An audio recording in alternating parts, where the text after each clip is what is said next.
नमस्कार. स्वयंपाक जर पटकन आणि सोपा करायचा असेल तर या टिप्स खूप महत्त्वाच्या आहेत. त्याच्यामुळे हा व्हिडिओ पूर्ण पहा. तर 1 नंबरची टिप आहे, कांदा परतताना तो लवकर ब्राऊन व्हावा यासाठी त्यात थोडं मीठ घालावं. कारण मिठामुळे कांद्याचा ओलावा पटकन निघून जातो आणि त्यामुळे कांदा कमी वेळामध्ये छान सोनेरी रंगाचा होऊन भाजीमध्ये त्याचा छान सुगंध येतो. 2 नंबरची टिप आहे, दूध उकळताना भांड्याच्या काठावर थोडं तूप लावावं. यामुळे दूध पटकन वर येत नाही, उतू जाण्याची शक्यता देखील कमी होते. भांडं आणि गॅस स्वच्छ राहतात आणि दूध हे व्यवस्थित उकळलं जातं. गरम मसाले हवेतला ओलसरपणा पटकन घेतात आणि त्यामुळे ते जास्त दिवस टिकत नाहीत. म्हणून मसाले डब्यात ठेवताना त्यात थोडं मीठ ठेवावं. कारण मीठ ओलावा शोषून घेतं आणि मसाले ताजे व सुगंधित राहतात. 4 नंबरची टिप, लोणचं बनवल्यावर त्यात मीठ आणि तेल योग्य प्रमाणात असावं आणि लोणचं टिकावं यासाठी त्यावर नेहमी तेलाची पात राहावी. कारण तेलामुळे बॅक्टेरिया वाढत नाहीत, लोणचं बिघडत नाही आणि ते महिन्यापर्यंत ताजं राहतं. भजी करताना बेसनाच्या पिठात थोडं तांदळाचं पीठ घालावं. कारण यामुळे भजी जास्त कुरकुरीत होतात आणि तळताना तेल हे कमी शोषलं जातं. भजी जास्त वेळ मऊ राहत नाहीत आणि खाल्ल्यावरही खमंग लागतात. तांदूळ शिजताना त्यात थोडं लिंबू रस घातल्यास दाणे मोकळे शिजतात आणि भात चिकट होत नाही. 7 नंबरची टिप आहे, भाज्यांचा रंग ताजातवाना ठेवण्यासाठी उकळताना थोडं साखर घालावं. म्हणजे भाज्या छान दिसतात आणि चवदार लागतात.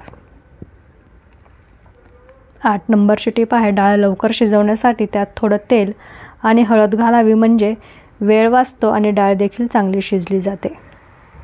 पिठलं करताना त्यात उकळतं पाणी घालून झटपट ढवळावं. म्हणजे त्याच्यामध्ये गुठळ्या होत नाहीत आणि पिठलं हे मऊसर तयार होतं.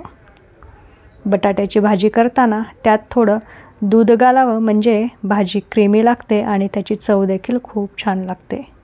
11 नंबरची टिप आहे, फुलके मऊ राहण्यासाठी पीठ मळताना त्यात थोडं दूध आणि तूप घालावं. म्हणजे फुलके सॉफ्ट होतात आणि जास्त वेळ ताजे राहतात.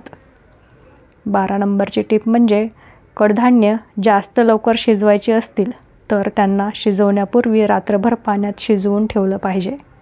त्याच्यामुळे ती छान पटकन शिजली जातात. 13 नंबरची टिप आहे, आमटी चविष्ट यावी म्हणून उकळताना त्यात थोडा गूळ घालावा.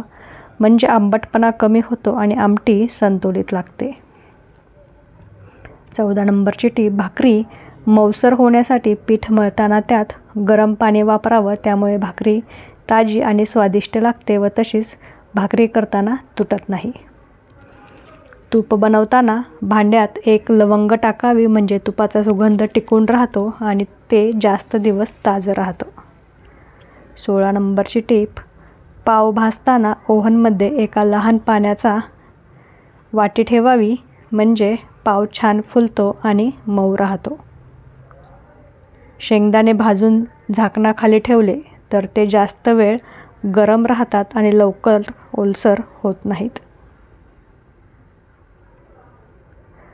पोहे करताना त्यात थोडी साखर घातल्यास पोहे खमंग लागतात आणि चव संतुलित होते.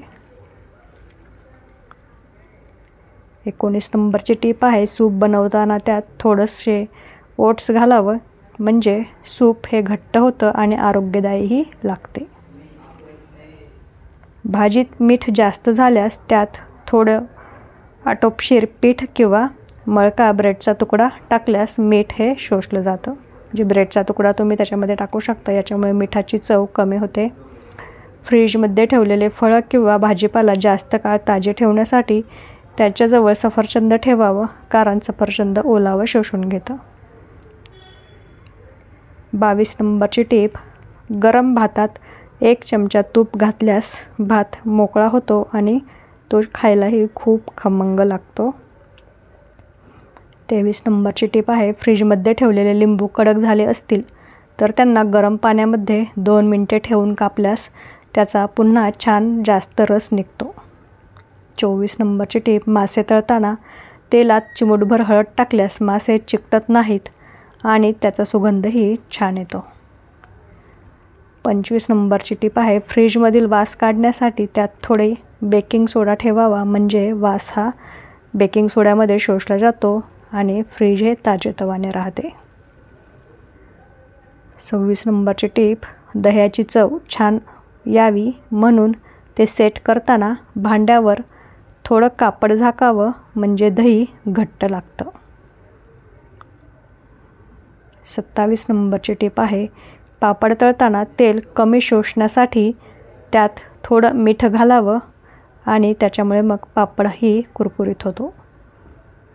बटाटे शिजवताना ते काळसर होऊ नयेत म्हणून त्यात थोडा लिंबू रस घालावा आणि मग बटाटे छान पांढरे राहतात. 29 नंबरची टीप आहे, टोमॅटो पटकन सोलण्यासाठी त्यांना गरम पाण्यात 2 मिनिटे ठेवावे, त्यामुळे साल सहज निघते. 30 नंबरची टीप आहे, मठरी किंवा शंकरपाळे तळताना तेलात थोडा रवा घातल्यास ते जास्त कुरकुरीत होतात. 31 नंबरची टीप म्हणजे कडधान्यांवर कीड यायला नाही किंवा त्याला कीड लागू नये म्हणून डब्यामध्ये थोडे हिंगाचे कण ठेवावेत, त्याच्यामुळे कडधान्य ही ताजी राहतात आणि त्यांना कीड पण लागत नाही. लोणचं बनवल्यावर ते ताजं राहण्यासाठी डब्यात थोडा विनेगर घालावं, त्यामुळे लोणचं हे बराच दिवस टिकतं. 33 नंबरची टीप आहे, भजी करताना कांदा कापून थोडा वेळ मीठ लावून ठेवल्यास त्यातले पाणी बाहेर निघते आणि मग भजी खुसखुशीत होतात. भात शिजवताना त्यात थोडं तूप घालावं म्हणजे दाणे मोकळे राहतात आणि भात देखील सुगंधी लागतो.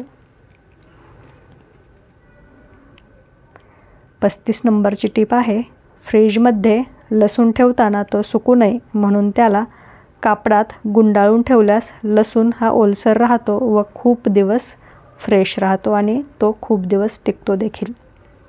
36 नंबरची टीप, भाकरी तव्यावरून निघाल्यावर तिला कापडात गुंडाळून ठेवल्यास ती जास्त वेळ मऊ राहते. 37 नंबरची टीप, मिरची तळताना त्या फुटू नयेत म्हणून त्यांच्या टोकाला थोडासा काप करून तळल्यास त्या सुरक्षित तेलात उडत नाहीत आणि त्या मग तेल अंगावरती आपल्या उडत नाही. थोडंसं समोरचे जे टोकाचा भाग आहे तो कट करून तेलामध्ये तळून घ्याव्यात. 38 नंबरची टीप, दूध आंबायला लवकर यावे म्हणून गरम दुधात 1 चमचा दही घालून ठेवावे. दही लावायची असेल तर पटकन लागते. फळं कापून ठेवली असतील तर ती काळी होऊ नयेत म्हणून त्यावर थोडा लिंबू रस शिंपडावा. 40 नंबरची टीप आहे, डाळी शिजवताना त्यात थोडं तेल घातल्यास फेस कमी होतो आणि डाळही पटकन शिजली जाते. तर याच्या काही आपल्या उपयुक्त टिप्स होत्या. आवडल्या असतील तर शेअर करायला विसरू नका.